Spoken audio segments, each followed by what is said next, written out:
안녕하세요. 베이크 잉글리시입니다. 오늘은 투분형사의 형용사정용법에 대해서 공부해 보도록 하겠습니다. 자, 어렵지 않으니까 잘 따라오시기 바랍니다. 자,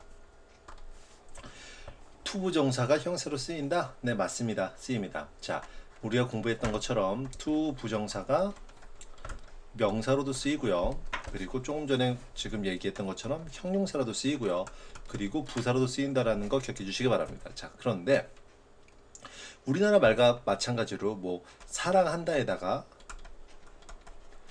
뭐뭐 할 혹은 뭐뭐 하는 이런 따위를 붙여줘서 이 동사가 뭐가 됩니까? 형용사형 역할을 하게 되는 거죠. 따라서 사랑하는 그대 혹은 사랑하는 남편 혹은 사랑하는 친구 뭐 이런 식으로 쓰일 수 있겠죠. 자, 그러면 영어에도 이런 똑같은 기능이 있느냐? 있다라는 겁니다.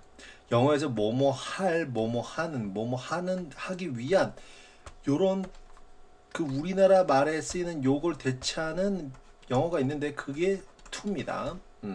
어떠한 동사 다음에 동사랑 to랑 써가지고 이 동사 자체가 뭐가 되는 겁니까? 형용사적 용법으로 쓰인다라는 겁니다. 기억해 주시고요. 그러면 이 to를 동사 뒤에 쓰는 게 아니라 앞에 쓰이는 거라 그랬죠. 그 이유는 명사적 용법을 설명을 했고요. 다시 설명을 하진 않겠습니다. 따라서 예를 들어 to love 사랑하기 위한 사랑하는 뭐 이런 식으로 쓰인다라는 거 기억해 주시기 바랍니다. 자, 그러면 요 아래 문장 볼까요? I have no friend. 나는 친구가 없다. 어떤 친구? 나를 도와줄 친구가 없다라는 겁니다. 기억해 주시고요. 자, 따라서 나를 도와주리 앞에 있는 friend를 꾸며주는 거죠. 그 다음 거 볼게요. There is no reason. 이유가 없다. 어떤 이유? 놀랄 이유가 없다라는 겁니다. 기억해 주시기 바랍니다. 자, 그러면 다시 한번 얘기하지만 어떠한 명사 다음에 to 부정사가 쓰여서 앞에 있는 명사를 꾸며주고요. 명사를 꾸며주고 뜻은 뭐뭐 할, 뭐뭐 하는 이라고 해석이 됩니다. 그런데 어떤 학생들이 질문할 수도 있어요.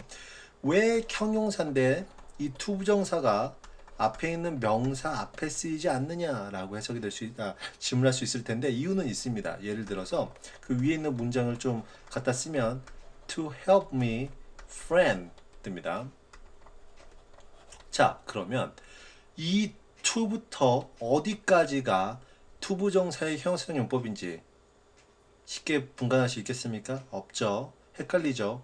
help까지인지 혹은 me까지인지 혹은 이 전체까지인지 그 뒤에 명사가 더 있다라면 헷갈리죠. 따라서 요 부분을 명확하게 해주기 위해서 어떠한 명사 다음에 형용사처럼 쓰이는 동사를 쓰고 그 앞에 to를 떡하니 써줌으로써 표시를 해주는 거죠. 아, 나 다음부터는 투부정사의 형용사적 용법이야 라고 말입니다. 이해되시겠습니까? 자, 그러면 그 다음 거 볼게요. 자, 이게 조금 어려운 파트예요. 자, 이게 형용사적 용법 중에 B2 용법이라고 해서 많이 이제 공부를 하는데요. 그리고 이게 외운다고 생각하지 마시고 한 그 투부정사의 그런 원래의 그런 그 역할, 뉘앙스 그런 뭐라 그래야 될까요? 그 문장 전체상에서 왜 쓰였는지 그런 이유를 파악을 해보면은 이 지금 이 B2 용법도 별로 어렵게 다가오진 않을 겁니다. 자, 그럼 그 다른 페이지로 넘어가서 설명을 이제 자세히 하고 그 다음에 한번 그 예문으로 들어가 볼게요. 자, 보겠습니다. 이 문장부터 볼게요. I want to buy a notebook. 나는 노트북을 사고 싶다라는 문장이 쓰였어요. 미국에서는 랩탑이라고 쓰이죠. 그렇죠. 노트북이라고 해도 큰 문제는 없어요. 자, 어쨌든 이 투부정사 자체는 일반적으로 미래지향적, 원한다, 할 예정이다, 할 계획이다 라는 미래지향적 동사와 어떤 동사? 미래지향적인 동사와 투부정사가 굉장히 많이 쓰여요. 같이 많이 쓰입니다. 그 말은 무슨 말이냐면 투부정사 자체도 미래지향적인 의미를 띠고 있다. 어떠한 예정의 의미를 띠고 있다라는 겁니다. 기억해 주시고요. 그리고 그 다음에는 어떠한 그런 게 있냐면 그 B2 용법을 예를 들어서 I am to finish the project. 나는 그 프로젝트를 끝내야만 한다. 라는 이 그 해석 이렇게 해석이 되는 문장인데요. 자, 원래 이 문장은 이렇게 쓸 수 있을 거예요. I finish the project. 나는 그 프로젝트를 끝낸다 라고 쓰일 수 있을 겁니다. 그렇지만 왜 이렇게 쓰였느냐? 자, 보겠습니다. 어떠한 동사를 강조해 주는 거예요. 어떠한 동사를 굉장히 강조해 주는 겁니다. 따라서 내 자체가 뭐예요? 프로젝트를 끝내는 것이에요. 그만큼 프로젝트를 끝내는 게 중요하다는 겁니다. 이해되시겠습니까? 따라서 미래도 있지만 어떠한 강조, 즉 뭐뭐 해야만 한다, 끝내야만 한다라는 강조, 의무와 미래, 예정의 뜻을 띠고 있다는 겁니다. 어떨 때? 주어 다음에 비동사 다음에 to 부정사가 쓰일 때. 이해되시겠습니까? 이해되시겠습니까? 따라서 주어 비동사 to 부정사, 주어 다음에 비동사가 쓰이고 그 다음에 to 부정사가 쓰였을 때 이 to 부정사가 미래나 혹은 강조로 해석이 될 수 있다라는 겁니다. 기억해 주시기 바랍니다. 자, 그러면 볼게요. 우리는 10시에 만날 예정이다. 그렇지만 우리는 10시에 만나야만 한다 라는 뜻도 가능하겠죠. 제가 그냥 임의적으로 이렇게 그럼 이게 이렇게 쓰이는 거다라고 써 놓은 거지 꼭 이렇게 해석이 되는 건 아닙니다. 문맥상 충분히 바뀔 수 있어요. 의무, 우리는 법을 지켜야만 한다. 이해되시겠습니까? 우리는 법을 지킬 예정이다. 말이 안 되는 건 아니죠. 문맥상 이렇게 의무로 해석이 된다는 겁니다. 키포인트는 예정과 의무, 요게 키포인트입니다. 알겠습니까? 다시 한번 주어 다음에 동사 다음에 오는 to 부정사, 요게 뭐로 쓰인다? 예정과 혹은 뭐로? 의무로 쓰일 수 있다는 거 기억해 주시기 바랍니다. 그럼 아래 거 볼게요. 어떠한 영혼도 길거리에서는 보여줘서는 안 된다. 자, 어쨌든 보여진다, 안 보여진다 굉장히 중요한 거고요. 그러면 이렇게 해석이 될 수 있겠죠. 어떠한 영혼도 길거리에서 보여줘서는 안 된다. 그렇지만 보여줘서 안 된다. 그렇지만 그 문맥상 보여지지 않을 수 있다. 보여져서는 안 된다. 뭐 이렇게 해석이 될 수 있는 겁니다. 문맥상 가능으로 해석이 될 수 있다는 거예요. 보여질 필요는 없다.